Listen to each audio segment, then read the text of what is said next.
Hi everybody and welcome back to Nick Talks. This episode's guest is Jonathan Tilt, who's a little bit like me. He's standing for Mayor in West Yorkshire. This will be a good conversation about why he's standing and have we got any similar issues that we're trying to tackle by standing as Mayor. So first of all, welcome Jonathan to the show. Thanks, Nick, and thanks for inviting me to come on and talk. And I'll try and make it as interesting as possible. Elections and politics have a tendency to be quite boring sometimes, but I think both you and I are trying to liven things up a little bit, and that's part of the reason for standing. Yeah. Yeah, and I think people watching this will be into politics, otherwise there's no point following me at all anyway. Okay. Yeah. Yeah, I mean, like you, I'm standing as an independent candidate, not a party candidate. I think we've both stood as party candidates before, and I led a very small freedom-orientated party called the Freedom Alliance for a couple of years, which was set up to sort of push back against the what we would term the statist agenda, the impositions on our freedom, the restrictions on our medical freedom, particularly, but also more widely our restrictions to travel, to think, to protest, the whole range of freedoms that are I believe, under attack from sinister globalist interests who've captured the political parties and want to capture the political system. And the only way to push back against that is to stand as independents, use the election process as a platform for what's going on, as a communications exercise, and that has always been my main objective in using elections. Is you get a platform, you get your media coverage, you get the leaflets through the door, all the rest of it. So you do get a chance to platform what we believe and what I'm convinced is going on. But obviously, the mayors in both Manchester and West Yorkshire and elsewhere in the country do have significant powers, and the ultimate aim is to get elected and to start to use those powers for the good of the people, not for the good of the corporations that are running the show. Particularly in West Yorkshire, those powers are in respect of transport and policing. I mean, transport is, as in Manchester, we are being moved away from using private transport, private cars. I mean, Tracy Brabin, the Mayor of West Yorkshire, the other week made a statement that in the future there will be lots of ways to travel, either by walking, by cycling, by bus, or by train. No mention of by car, which at the moment is 84% of journeys are made by car, and no mention of car because that won't be one of the ways you travel in West Yorkshire. They are, they have this fake infrastructure project of 800 billion, which it is largely being spent on just rebagging services that are already there. But they will say, look, we've spent 800 million, so I said 800 billion before, 800 million, nearly £1 billion on public transport in West Yorkshire. Now get out your cars, and we'll make you get out your cars by closing off all the city centre roads and then the town centre roads and then even the rural roads. The West Yorkshire Mayor, one, can stop that, but two, can communicate and platform what's going on. Let's get into the transport bit then. So in London, we have the ULEZ that nobody wants, they're cutting down cameras. In Greater Manchester, a Facebook group called Rethink the Clean Air Zone stopped Andy Burnham in his tracks from implementing the Clean Air Zone, which was a congestion charge for commercial vehicles. And now, a couple of weeks ago, Andy Burnham now has distanced himself from the project and said he will not be implementing it while he's mayor. How long he's going to be mayor is a different thing altogether. But so what's going on in West Yorkshire? Do you have one of those projects? Is it coming down the stream? Yes, it is. I mean, there's a range. Most of it is being implemented at council level. What I personally see is the use of the fake clean air agenda to put the camera infrastructure in place. And okay, the cameras at the minute will only apply to non-compliant vehicles or maybe commercial vehicles. But once the infrastructure's there, they can wind it up to say it will apply to all vehicles. I mean, Kirklees, which is where I live, the council's their climate action plan, also called climate action plan, as an example, includes a proposal to give electric cars priority at traffic lights. So all the traffic lights in Kirklees will be changed. So if you've got one of those little green edges on your number plate, I mean, how that works in practice, what on earth it costs to implement. You're going to have 2 lanes of traffic. What happens if the electric car's stuck behind a diesel car or whatever? I mean, how does this nonsense actually work in practice?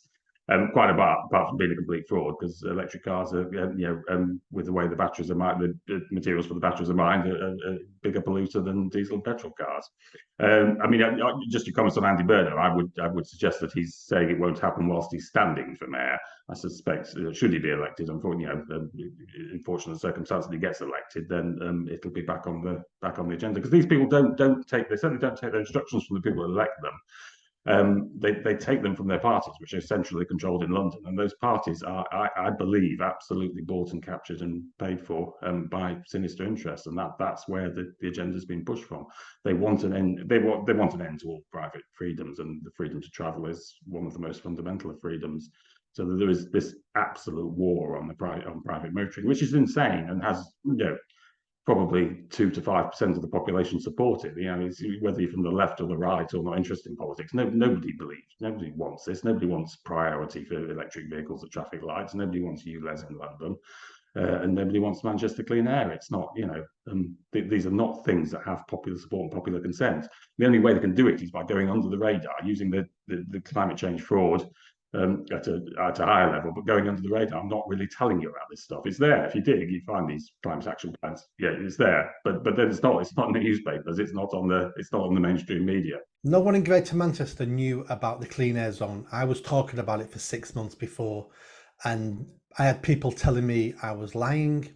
It wasn't happening. I was making it up.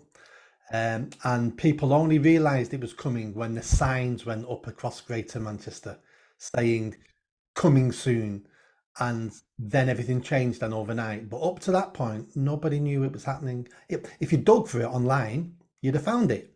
But they weren't telling you, they weren't advertising it, because they knew there'd be a public backlash, and they thought, let's get it up and running first, and then there'll be nothing people can do.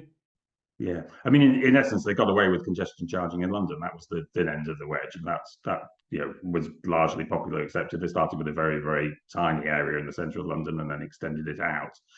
And then it became much wider. It's not about stopping congestion; it's about stopping vehicles full stop. But they got away with that, and I think they thought that they'd get away with the next iteration of their scheme.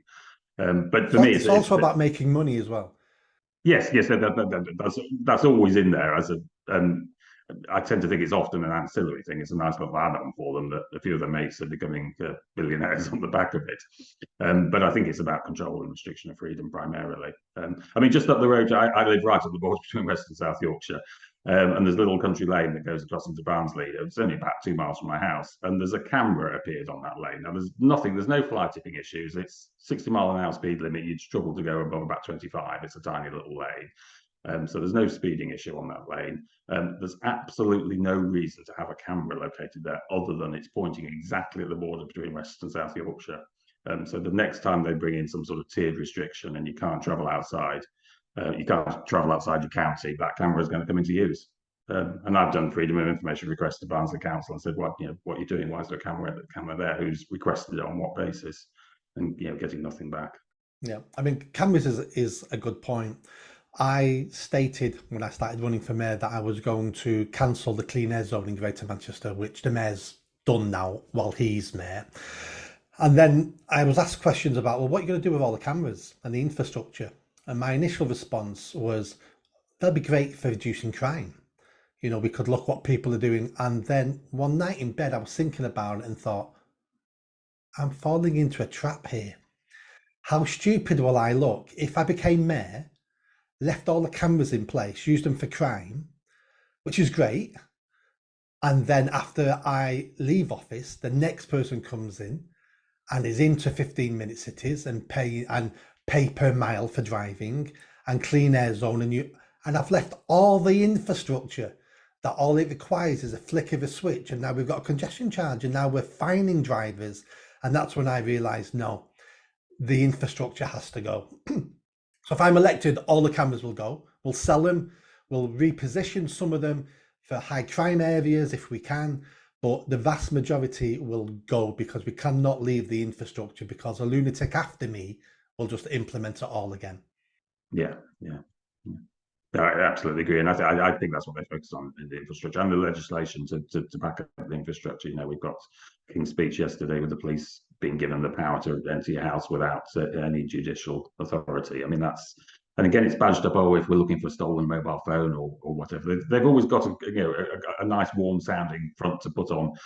What's a sinister development? It's an ancient right in this country that the police cannot enter your house without approval from a magistrate, and that's a right that should continue. And they're doing this. They're putting the infrastructure, the legislation, and the physical infrastructure in place all the time to enable what I would see as the next round of tyranny. But yeah. I'm a little bit different from you. I don't see this as a new world order. I don't see Machiavellian figures pulling strings. I spent 10 years working for government. All I see is pure incompetence all the time. It may lead to tyranny, it may lead to a dictatorship. Those things are always possible. And for me, it's always incompetence. And I think a lot of politicians, there's several reasons why they do these things. The first thing is they're told it's popular. And politicians will do anything if they think it's popular because that's how they get votes. Second of all, every politician wants more money to spend. Not necessarily corruption, not for them to put in their back pocket, but so they can spend on their pet projects, which they know will generate votes in their local communities and in the groups of people who they're trying to target. But there's always a risk for this. And we'll talk about policing in a minute after this conversation, but the policing bit, the reason why we're always creating new laws is not because we need those laws, because we don't. I've spent 2 decades working alongside the police. I was based in police stations. I used to train police officers. I know how the police work. They have so many powers. And the reason why we keep creating new laws are for two reasons. The first reason is it makes politicians look tough on crime. We now have this new law, and everybody claps because everyone's afraid. The reason why the police want those new laws is because it makes their job slightly easier. They already have the powers, but those powers require someone to make a decision and have a little bit of a bottle and have some backbone to enact that law and arrest somebody for something. But what the police want now is a gold-plated guarantee that they never can get into trouble. So give me a law exactly worded that I can do this thing and I'll do it. But that's not how our laws work. And that's why the police now are held in contempt across most of the country, because they're not a police force anymore now. They're basically an arm of the political system we have in the country. Yeah, no, I totally agree with that. I mean, as we discussed before, there was a slight difference in perspective between us because I do see incompetence, and certainly at local council level, I see incompetence. But I think the whole thing is being run to UN Agenda 2030, which is really a form of digital feudalism. We're going to return to being slaves and serfs of the overlords, and those overlords may not be the people that work for the local council or even the local MPs. I think a lot of these people are not in on what's going on, and oblivious to what's going on. So yes, I mean there's certainly a high degree of incompetence there, but I do think there's I don't see why. I mean for me the science was manipulated to introduce the sort of COVID tyranny. Any sort of the independent debate was closed down. Scientists who spoke out against it were cancelled. Now, if you've got a real pandemic, you would probably want people having a scientific academic debate about what were the best measures, what was going on, what was underpinning it. But any attempt at debate was closed down. You were a COVID denier if you questioned any of the restrictions. And you see the same with climate change. I mean, you immediately cancel. I mean, you were way more cancelling than I do, obviously, but you immediately cancelled if you question the fact that it might have been significantly warmer in the past than what it is now, and actually historically we're living in quite cold times. That gets you cancelled. They'll probably get this YouTube video cancelled. The fact that I've even mentioned that, unless you take the opportunity to edit it out. And so the minute you see debate getting closed down, getting manipulated, getting managed, and the minute you see that word denier as well, for me, then I think there's something sinister going on, and I think we have to stand up against that. The population. Absolutely. If you'd have told me 3 years ago, 4 years ago, what we would have done during COVID, I wouldn't have believed you. I would not have believed the way we reacted to that, the infringement of our civil liberties, the way the government broke the law, the way we were controlled. I wouldn't have believed any of it. And I'm actually glad it happened, because COVID turned out to be the flu, but it taught us so many things. Up to that point, I was quite happy losing cash. I was quite happy having more surveillance, because I thought it was the right thing to do. And I never thought our government would ever go down the path it went down. And now that I've seen how easy it is for a government to go down that path, I'm a lot more now protective of our civil liberties, because the government we have now and the next Labour government are not tyrannical and will not do those things. But who's the government 2 years from now, 2 decades from now, 50 years from now, when we've put in all the steps and all the procedures for them to be tyrannical. That's what we have to protect from, not the government tomorrow. Is the government a decade from now that we don't know what it looks like. Yeah, yeah. Yeah, just a couple of points on that. I mean, I think the next Labour government has got the potential to be tyrannical, as has the existing Conservative government. I see very little difference between the two. And yeah, we're increasingly signing up to the concept of the uni party. They're just taking it in turns to implement somebody else's agenda.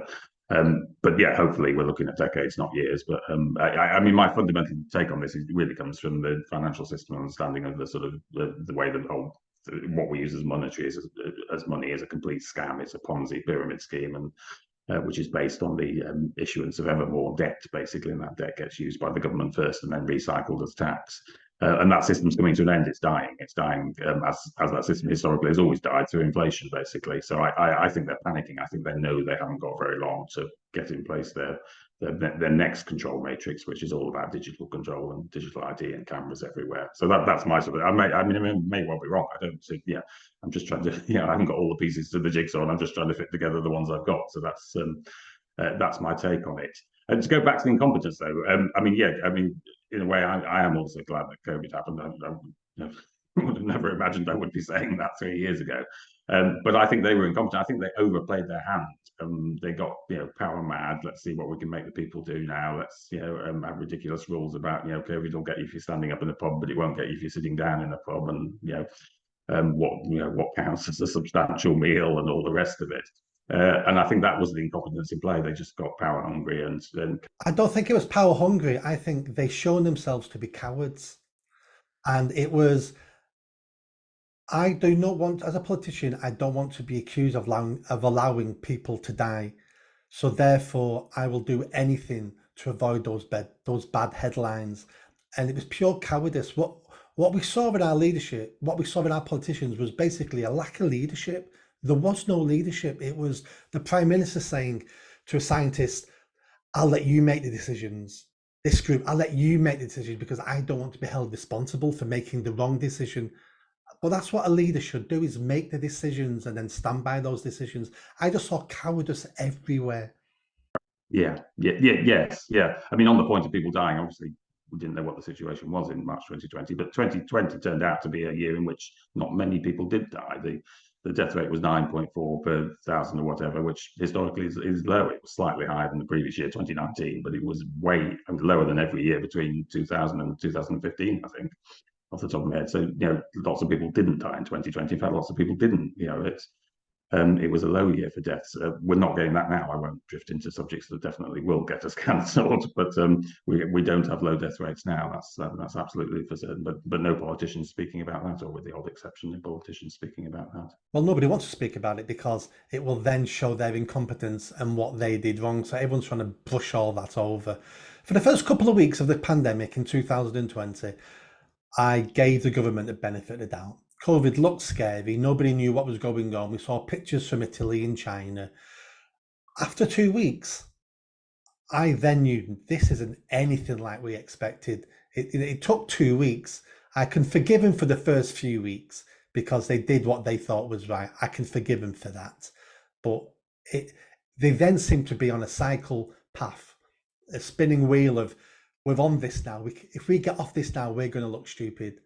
But a leader says, no, that was the wrong path. We did it for the right reasons. And once the information changed, we need to change. They should have changed after the first few weeks. Yeah, I totally agree. But that was because debate was closed down, wasn't it? It was, the information wasn't there to change it.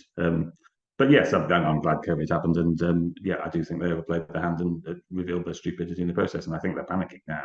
They've moved on to climate change, which they don't. There's not the same buy as there was for COVID. It's people don't trust it, don't believe it. I mean, there's obviously a minority that do. I'm not. There'll always be a debate, and that's the difference between them and us. We're quite happy to have a debate. I would love to come on one of these with somebody who is firmly committed to and believes in net zero, and have a proper debate with them. That's we're open to that, and I'm open to having my views challenged. But they never are. That never happens with the other side, does it? No. They never are. Let's talk about crime. How's West Yorkshire? I believe you have no crime. I believe that your your mayor and your police crime commissioner have done such a great job that there is no crime in West Yorkshire. Am I correct in that? Don't see that. That's not what to see on the streets. I think no. I mean, there was a murder of a young lad in Leeds the other day, wasn't there? Tragic as always. Yeah, no, I mean, there clearly is crime. I think you've the politicization of the police is a big point here. That spend large parts of their budgets on diversity training and all the rest of it, and ensuring that their recruitment fits a certain profile, whilst ignoring sort of low level antisocial behaviour that then turns into crime and a drugs epidemic that is across the country. It's not universal to West Yorkshire, but it is everywhere, and that includes the rural areas of West Yorkshire as well, which is primarily it's where I live, not primarily where I live. It is where I live, because people always think of West Yorkshire as a sort of metropolitan urban area, as they do with Manchester, Leeds and Bradford and Wakefield. But there are large rural areas of West Yorkshire as well, and there is a significant drugs problem now out in the villages, and the drugs problem that wasn't there 10, 12 years ago. This is moving, and this is new. And that obviously fuels and feeds the crime, because they need to get the money for the drugs from somewhere. Cost of living crisis is clearly isn't helping matters at all. There are people that are desperate and destitute, and that's going to get worse and worse, I think, and that's horrendous. And that needs laying at the door of the status and their monetary financial system, because people are stealing because that's the only way they can feed their kids sometimes, and we don't need to live in a society that is like that. That's not necessary. With a better monetary system, there would be enough for everyone. Yep. For people who don't know, when you have a regional mayor, they're also the police crime commissioner. So if you don't have a mayor, you have a police crime commissioner. But on the job descriptions of these local mayors, you will have the responsibilities of the police crime commissioner. So there's not two posts, there's one post. So if you've got a mayor, you need to hold that person accountable for crime, because most of these mayors get away with it because they go, I'm just the mayor. No, you're the mayor and the police crime commissioner. And Andy Burnham in Greater Manchester never talks about crime. He talks about the buses and the trains all the time. That's all he wants to talk about is transport, because that's what he's trying to use as a stepping stone to get back to Parliament, to be Labour leader, to then become Prime Minister. But we need to hold his feet to the fire on crime, because crime in Greater Manchester has got dramatically worse over the last 10 years. Some of it is his fault because he's in charge of the police, but part of it is also a national problem as well. So we can't put all the blame on Andy Burnham, but he needs some of the blame. It was only a couple of years ago that Greater Manchester Police, under his watch, by the way, went into special measures. It was the second force only ever in the country to go into special measures. And he'd been warned for several years by the inspector of the Chief Constable Inspector, I forgot what it's called now, had warned him several years on the trot, you're failing, did nothing about it, and then went into special measures. So I blame Andy Burnham for quite a bit of the mess in Greater Manchester. Knife crime is almost at epidemic levels in Greater Manchester. Stabbings every day, murders almost every day. Antisocial behaviour absolutely everywhere. People terrified to walk on the streets. Shoplifting is almost semi-legal. There was a YouTuber in Manchester City Centre 2 days ago called Charlie Veach, in the food court in the Arndale Centre, which is our big shopping centre in the middle of Manchester City Centre, gets attacked by 4 young lads. He catches it all on camera, punch him in the face, attacking him because they took offence at his camera, trying to steal his camera. This is every day now in Greater Manchester, and our mayor does nothing about it. All he does is talk about his yellow buses and aren't I amazing? Aren't I king of the north? Yeah, no, absolutely. I mean, just on the police and crime commissioner elections, I mean, obviously you and I are standing to be police and crime commissioners by default, in effect, in the way that you've outlined. But the other police and crime commissioner posts are all up for election in May, I think, as well. And there's something like 43 of them across the country. So if you're out in the English counties somewhere and you haven't got a mayor election, it would be great to see independent candidates standing for those posts. And these elections are often winnable actually, because the Police and Crime Commission elections, if they're not scheduled at the same time as another election, have incredibly low turnouts. I mean, 10-12% quite often. So you don't have to get that many people going out and voting for you to be in with a chance of becoming the Police and Crime Commissioner.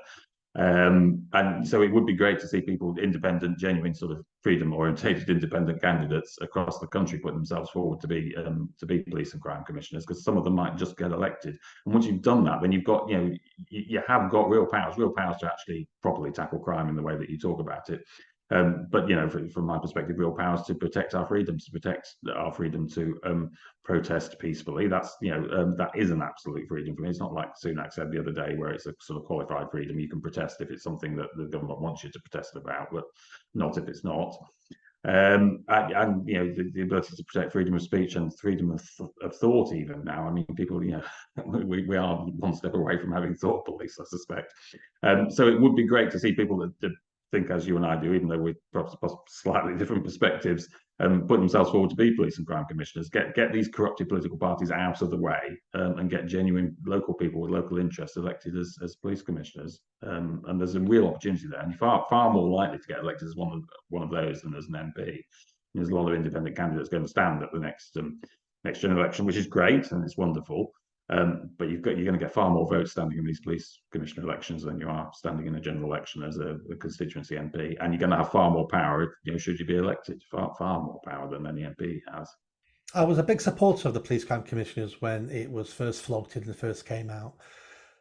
And what happened almost immediately was all the parties won the positions, and they just became another political aim and tool of political parties. I think we need to go down the line of keeping the police crime commissioners, because at least you've got someone you can hold accountable for the police, and we need that accountability. But I think we need to make sure the non-political positions. I don't think anybody who's a member of a political party or standing for a political party should be allowed to stand. Yeah, no, I'd absolutely support that. I mean, there's quite a lot of people who think that should be extended to sort of local councils and maybe an elected House of Lords, but you're banned from standing if you've ever been a member of a political party, those sort of things. So I think this notion of having elections outside of Westminster general elections, where a qualification to stand is that you're not a member of a party, is a very, very good idea. I mean, ultimately, I'm a libertarian. I want to see less government and less elections, and less authorising people to tell us what to do, basically, because I think we're actually quite capable of living our lives ourselves and working cooperatively with each other without having somebody standing over us telling you this is legal, this is not legal. But that's getting into philosophy a little bit, and is for the future. We are where we are. And having independents stand for elections at the minute is great, but it would be wonderful to have elections in which you had to be an independent. The local councils would be an obvious candidate for that. Brilliant place to do that. Because they're all controlled by the parties. And you're right. Yeah. If someone thinks the answer to their problem is more government, then you don't understand your problem. No, we need less government in our lives. We don't need any. We don't need any more. We need a lot less government in our lives. Yeah. I mean, it's I've just started reading your book, as you know, and it's the handout culture, isn't it? It's looking to somebody else to sort your problems out for you, and this comes back to the mayoral elections. I mean, it seems to me, looking at Tracy Brabin and what she does, her main role actually is to go to Westminster and beg for additional funds for this pet project or that pet project. That's primarily what they do. And obviously, having more money spent in West Yorkshire is a vote winner, so she's going to do it. But that shouldn't be the sort of society and culture we live in. We provide that money first through our taxes. It gets sent to Westminster, and then we have to send somebody to go there to beg to have some of it back to spend on a few buses or a few extra policemen or whatever. And that is just the wrong way around. That money should be kept locally in the local communities in the first place. Yeah, or the people who stand should have a plan of what they're going to do without the requirement of extra money from Westminster, because all these mayors, police crime commissioners, council leaders, their go-to excuse all the time is, we can't get any more money off national government. There's nothing I can do. Well, if there's nothing you can do, then I suggest you resign and let someone take your place who thinks they can do something without being a beggar to Westminster. I'm tired of that being an excuse all the time. Yeah, no, totally agree. Absolutely agree. I mean, it's going to be a massive task getting from here to there. I think it's a massive task that will be made easier by the collapse of the monetary system, which is what underpins that handout society. The money is controlled in Westminster and London, and is then sort of trickled down to the regions, the towns, and the cities. And if you had vibrant local economies that were generating enough tax to pay for essential local services, that would be a better way of doing things. But these are enormous sums. I mean, West Yorkshire spending £1 billion on its integrated transport plan. As I say, I strongly believe a lot of it is just rebadging of existing services, and that will then be used as a smokescreen to say, "Oh, you've got a wonderful bus service now. Get out of your car, or if you want to use your car, it'll cost you 20 quid a day to drive into the centre of Wakefield or Leeds or wherever." So I believe that's what's going on, and we need to use the elections to platform that is what's going on, because nobody agrees with that. Nobody supports that. So we've got crime and transport in common. We need to fix that in our areas. What else do we think we need to do? One of the issues I'm trying to get out there is for people to understand the need to vote, because voting's the only game in town. We may wish we lived in a different system where we could do other stuff, but we don't at the moment. All we can do is vote. But most people don't vote. In the mayoral elections in Greater Manchester, 2/3 of people don't even vote. And if they went out and voted, they could have any leader they wanted, and they could change the region. But apathy, a lack of understanding, and defeatism makes them go, "What's the point? There's a huge point. Get out and vote. It doesn't have to be for me, but my God, just go out and vote for someone." I absolutely agree. It's the system's rubbish. Elections are rubbish, but it's one of the few things we've got, and we're fools if we don't use it, and we try and think we're superior by standing aside to it. I mean, campaigning in various elections over the last 3 years, every time I've been on the streets with a street stall or campaigning, I've always had one person come up to me, often in their 40s, 50s, maybe even older, saying, "I really want to vote for you. Can you tell me how you do it? What do you actually do to vote? Which website do you go on to vote?" And seriously, there is that level of that lack of understanding of the electoral system, which is deliberate. It's not taught in schools. It's not mentioned. And there genuinely a significant chunk of that 60% that don't vote often actually don't know how to vote. So that's a problem. But we need to get turnouts up. We need more people to vote. I mean, we've had a discussion about this anyway. I have a suspicion. It's just a guess, really, but the mayoral elections may be on the same day as the general election. They may do the general election on the 2nd of May as well as our mayoral elections, which actually I think will be a blessing in disguise, because that will push the turnout up. It'll have been all over the telly. You've got to vote for red or you've got to vote blue. Go and vote for your favourite team to make sure the other team doesn't get in. People will do that with the general election, and that's fine if you want to do that. Go vote for your tribe. But you'll also have a second vote in the mayor elections or the police and commissioner elections. So perhaps use that second vote in a different way, in a way that you would really want to use it. So vote for whoever you want. I mean, it'd be much better if you voted for an independent as your general election candidate as well. But if you insist on voting red or blue in the general election, fine, do that. But then vote for one of us two or one of the other independent mayoral candidates or police commissioner candidates with your second vote. Push the turnout up and give these people a shock. So they'll get the Uni Party will get its majority in Westminster. But it might have a handful of mayors and police commissioners that are very much not part of the Uni Party and can start to push back and platform back against what's going on. So I'm hoping the general elections is on the same day as as our elections. But if it's not, if we've just got these mayor elections and turnouts looking like it's 25-30% again, use it. It takes no time. It takes 5 minutes. Polling stations are close to everybody. It's not a big deal. It's not a big effort. They've made it a bit harder by having to take some form of ID along, but you can do that. People do have forms of ID. Get down to your polling station and vote independent would be my strong advice. I mean, over and above that, we're both running campaigns. Greater Manchester and West Yorkshire are enormous areas. If you want to help us campaign, help us leaflet, help us with the town centre stalls, come to the public meetings that we're both having, then just get in contact via our respective websites. Mine's jonathan-tilt.co.uk. If you can't remember that, I'm blessed with a relatively unusual surname, so just search for my name and the website will come up relatively, if it hasn't been cancelled and blocked yet. But yesterday was certainly featuring right at the top for Jonathan Tilt, and not being any other Jonathan Tilts. But who knows? So get help us with the campaign. It's the begging culture again. But a big thing people can do right now is share our posts on social media. So follow us on social media, because social media can be a hindrance. It can be used for for negativity, but it's also a great equalizer, as in someone like me and you can reach hundreds of thousands of people now that we never could have reached 20 years ago. So share our posts with your family and friends. If you like what we have to say, talk to your family and friends. Say, there's this guy standing that I'll be voting for these reasons. People will take recommendations easier off family and friends than there will some face on the internet. So speak to your family and friends, ask them to vote for me and you or any other independent politician who's coming along that you like. Don't, because if you can convert 20 people to vote for me or you, then they then convince some people and they convince people. Next thing you know, we get a groundswell of the average person wanting change, and that can win elections. That's how we won Brexit. That's how these things happen. But sitting back in your armchair watching Coronation Street going, what's the point? They're all as bad as each other. Well, they want you to think we're all as bad as each other.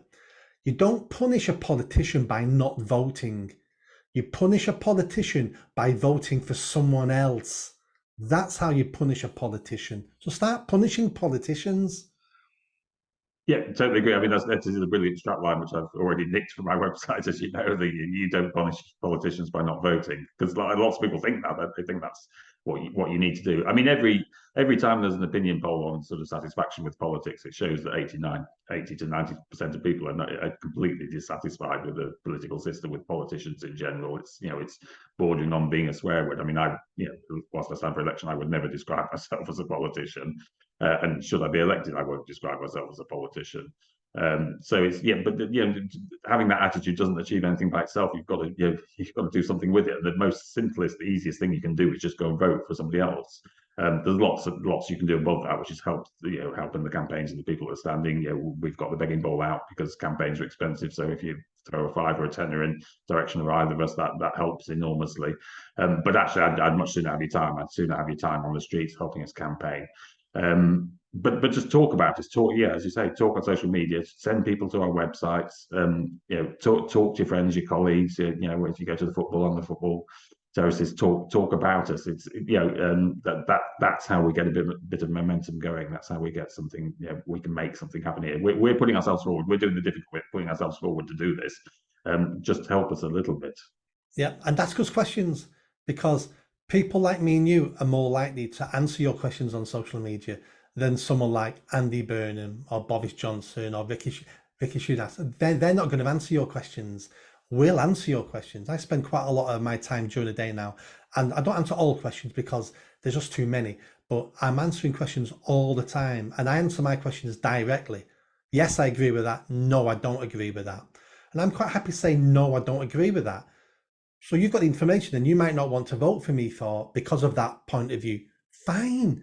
I don't want to be elected by tricking you into voting for me. I want you to vote for me because you believe in what I'm going to do. I'll answer your questions. You'll answer your questions.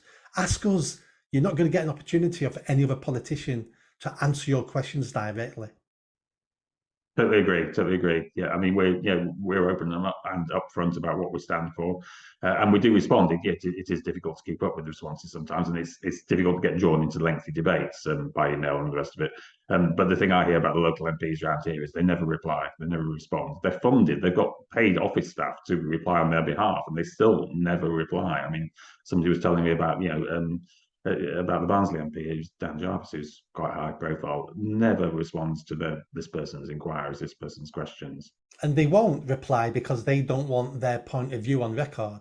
They would rather have the reputation of not replying because their answer is, we didn't see the question, we didn't see it. They'd rather have that criticism than have you seen this email I got sent by my MP? Because most politicians don't want to give you the truth. They want to give you the information that they're willing to give you. But you're entitled to all the information and all the points of view and all the opinions, not just what they think you should have. Before we go, let's round up. Is there anything else you want to say? I just one thing I'd like to touch on really is rural communities again, because again, as we said, both areas are as seen as being urban, but West Yorkshire and Greater Manchester have rural areas, and farming is absolutely next on the list. It's under attack. We're seeing, Ireland spending enormous sums of money to slaughter its all of its dairy and beef cattle because they create too many carbon emissions, apparently, or methane emissions, or whatever it is. That is coming here. Farming is under attack. It was under attack in the Netherlands. It's under attack in Ireland, and we're conveniently located between those two countries, aren't we? And rural communities are, and the farming farming economy that underpins them are definitely going to be under attack. And if you're part of that farming economy and you're voting Tory or Labour, you're voting for your own demise. Absolutely, absolutely. We've got food prices increasing, and at the same time, we're attacking our farmers. Yeah, that makes no sense whatsoever. So what we'll end up doing is relying on other countries to feed us, just like we rely on other countries for our gas and oil and electricity. And then when there's a world problem or there's wars, we have countries that can cut our food off. Did we learn nothing from the Second World War, where Hitler almost starved us into surrender? Did we not learn anything there? Crazy. Yeah. My final points are: make sure you vote. Don't have to vote for me or you, but people need to go out and they need to vote. Even if you vote Labour, even if you vote for the Communist Party, which I despise, I'd rather you still go out and vote for them than not vote whatsoever. You just need to have your voice heard. Because if you have your voice heard, other politicians will see, oh, look at how many votes that Nick Buckley got in Greater Manchester, and he's a nobody. We're going to steal some of his policies because they seem to be popular. That's a win. That's how we win. Yeah, no, totally agree. I mean, they're terrified of a high turnout, terrified of it. That's how Brexit was won, with a high turnout, and that's how we will eventually win this, by getting people out to vote. Right, you just made my day by saying that's how we won Brexit, by a high turnout. And I think you're right. I think that's what we need to push for, a high turnout. Great talking to you, Jonathan. Likewise. Good luck in your mayoral election. Yeah. And next year, let's do this again next year. And let's invite other mayoral candidates who are standing throughout the country, and let's try to get 5, 6, 7 of us on a Zoom, and that would be great. And let's discuss our joint issues, and let's share some of ideas, and maybe we can steal some ideas off each other. Yeah. And if you are interested in standing to be a police commissioner somewhere else in the country, make contact with me. I'll show you how to do it. I'll show you what you need to do. It's not that daunting. So please do make contact if you're even half thinking, oh, I could do that. That's something I could do. Yeah. Excellent, and that's a great offer. Right, thank you, Jonathan, and thank you everybody for tuning in, and we'll catch you again soon. Thank you. Brilliant.